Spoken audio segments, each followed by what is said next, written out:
La hausse de l'inflation constatée depuis la fin de l'année dernière au sein des pays de l'Union économique et monétaire ouest-africaine (UEMOA) continue de s'accélérer. Après 6,8% en mai et avril 2022 en glissement annuel contre 6,6% en mars 2022 et 6,1% en février 2022, la Banque centrale des États de l'Afrique de l'Ouest (BCAO) révèle que le taux d'inflation se situait à 7,5% en juin 2022. L'inflation relativement forte que les pays de l'UEMOA et les autres pays de par le monde entier connaissent est due au fait que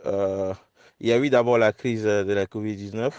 avec la baisse de l'activité économique, le blocage ou bien le ralentissement des chaînes d'approvisionnement qui aura causé une flambée de prix par rapport à un certain nombre de biens. Cette accélération de la hausse des prix est essentiellement portée par les produits alimentaires, les frais de logement et de transport. En effet, selon les données de la Banque centrale, la composante produits alimentaires a contribué à 5,7 points à l'inflation totale et les fonctions logement et transport ont contribué chacune à 0,5 points. Il faut aussi ajouter que les pays de l'UEMOA ont un système de change qui est arrimé à l'euro. Et donc, aujourd'hui, on observe avec la crise ukrainienne que le dollar prend de la valeur par rapport à l'euro, dû au fait qu'il y a le problème de l'énergie et puis le problème de blé que les pays européens importent de ces deux pays en guerre.